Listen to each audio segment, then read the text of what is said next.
Hey everybody, it's Jason Blaha here, and I had a subscriber ask a fantastic question actually. He wants to know, is it okay to use an overreaching model to where you train a lagging body part every single day for 2 or 3 weeks? Is this okay? So let me put on my +5 out of weaponsmithing, work on skilling up my crafting a little bit, and let's talk about this. You know what? Yeah, let's get into this because, everybody has lagging body parts. And I don't even mean people who just train for aesthetics or for their appearance. Everyone gets lagging body parts. Powerlifters get lagging body parts. Football players get lagging body parts. Everyone gets muscle groups that lag behind, and they can interfere with your goals in some way.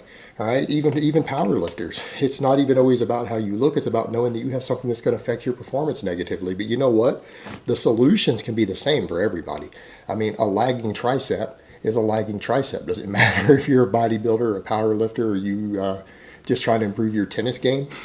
Does it really matter? You bring it up the same way.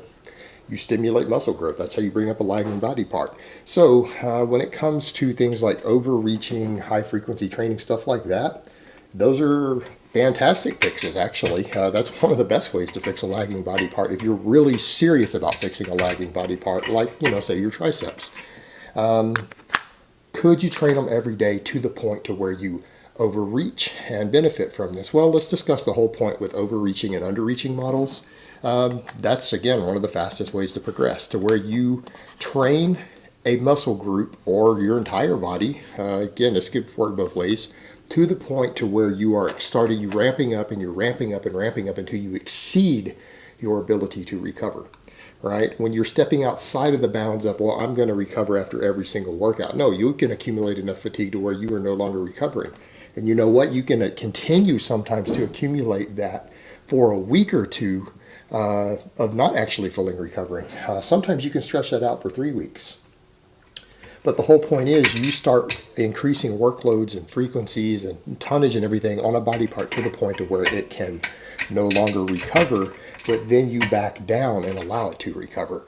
Truth be told, like if you were to try this over, say, a 12-week period of time, you would probably experience more muscle growth by using overreaching and underreaching models in a lagging muscle than if you just trained it to its recovery ability and then, every week let it recover, train it again. You'll actually probably see a little more muscle growth. So yeah, if you've got something that's really lagging, using an overreaching type situation is a great way to do it, to where you push it beyond its recovery and then back down, because then you stimulate growth and then you grow during that recovery period. Now, I don't think you should actually take time off. Let's discuss a model like what this guy's talking about. Let's say it is your triceps that are lagging. So you come in and every day, maybe do a set of closed grip bench press and a set of skull crushers with dumbbells, laying extensions with dumbbells, because those are the ones that can be done that put the least stress on your tendons. The ones where you do them in a pronated position and you come all the way back, that puts the least stress out of most isolation movements on the tendons and the triceps down here. So you'd select exercises like that that are easy on the connective tissue. Now, some people say, well, like, why do you care about that? Well, because you're going to train it every single day. And connective tissue recovery can really become a limiting factor, and particularly connective tissue inflammation when you're doing really high frequency training can actually limit your total workload. It can actually start to interfere.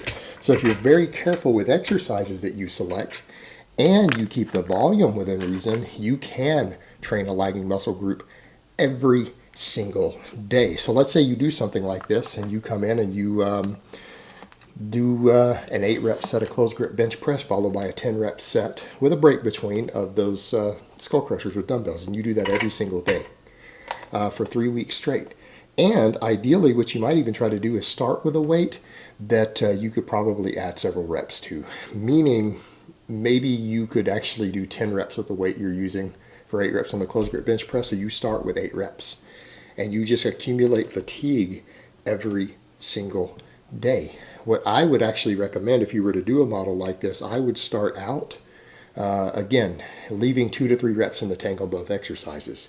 Then when you get to week 2, I would increase the weight, maybe 3 or 4%, maybe 5% for week 2, right? You're accumulating fatigue and you're increasing progressive overload. So you're avoiding muscle failure the first 2 weeks.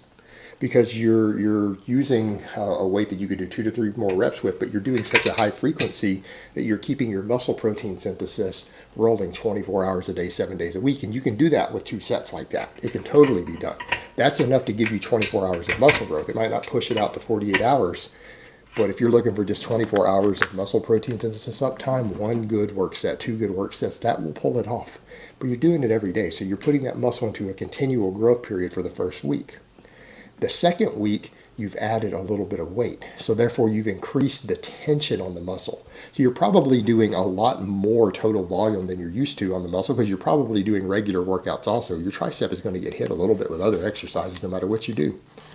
But you're coming in and doing it this way. You're ending up doing right there 14 good work sets every week just from that total everyday thing that you're doing in addition to whatever work you're doing. That's a lot of volume. That's a lot of volume for one muscle. But then you're adding weight the next week. You're getting up there to where it's getting a little closer to muscle failure. If you add only 5% of those, you've been leaving 2 or 3 reps in the tank, you're probably going to be about 1 rep away from failure for that second week. But you've added all this extra workload, then you've added tension, right? So when the third week gets there, I would increase the weight just a little more. You might actually have some sets that hit muscle failure in the third week. That's going to start pushing you way into overreaching, because you're going to be doing some sets to muscle failure, but you've increased the weight again using a lot of volume, a lot of frequency. And people who don't think that's a lot of volume and frequency, that really is, guys. That's 7 sets of closed grip bench press and 7 sets of skull crushers every week. And you consider that you're going to have other tricep exercises in there. Yeah, that would be a lot of workload. And you're using not only high frequency, fairly high volume, you're also adding tension. So you're adding progressive overload to that. So by the end of that third week, if you were to do that for 3 weeks straight, your triceps are going to be on the verge of really starting to get some symptoms of overtraining syndrome. Might start to manifest in there. Close to overuse injuries. You're going to start getting sore. You're going to start getting DOMs in there. You're going to actually probably have to do extra massaging work by that third week in there, soft tissue work and everything to keep that muscle from starting to cramp up. When you get to the end of that week, you drop all that extra workout and go to your normal workouts.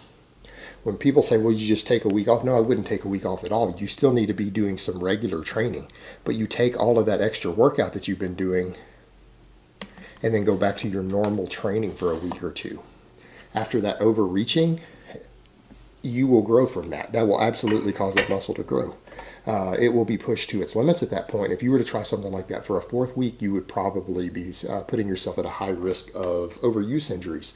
But again, doing something like this for a lagging muscle group, like a 3-week overreaching everyday training model, to where you progress over the course of that 3 weeks, oh yeah, that is a fantastic way to bring up a lagging body part. It works very, very well. Now, you might have to do this several times, meaning you could even do something like this 3 weeks on, 3 weeks off.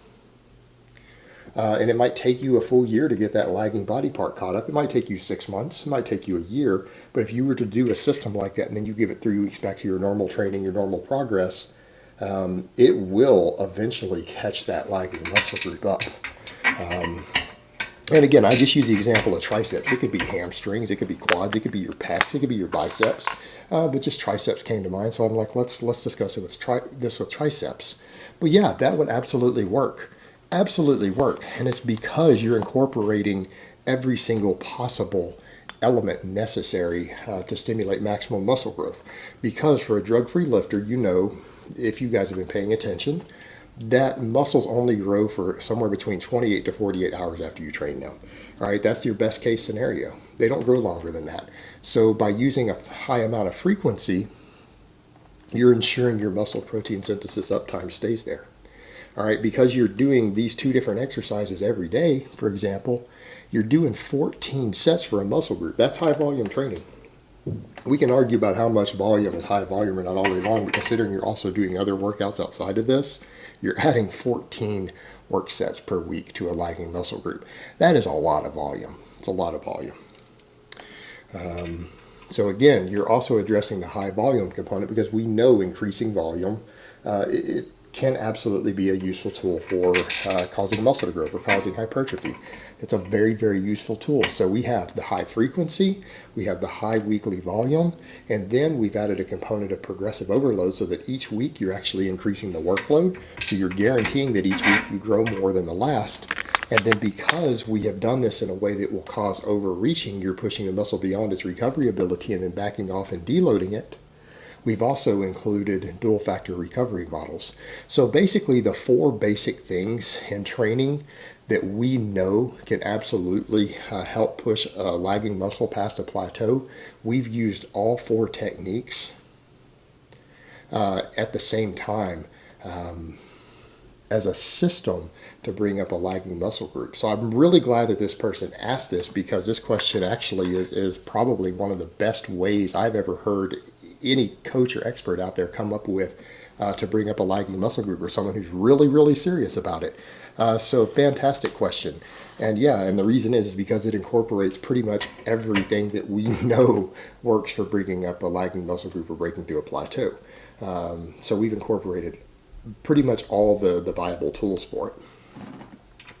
So yep, to answer the question again, yes, absolutely, this method will absolutely work as long as you pay attention to connective tissue stuff, don't overtrain, don't get any overuse injuries, and know how to deload it correctly. This is absolutely a viable method. And I would say for anyone out there who has a lagging muscle group that they are worried about, whether it's from an aesthetics perspective or a performance perspective, give this a try. It's worth it if you're really serious about bringing it up, and it's something that you're serious about. All right, guys, but that's really all I have to say on that today. I hope it's been informative, and I will talk to you guys next time.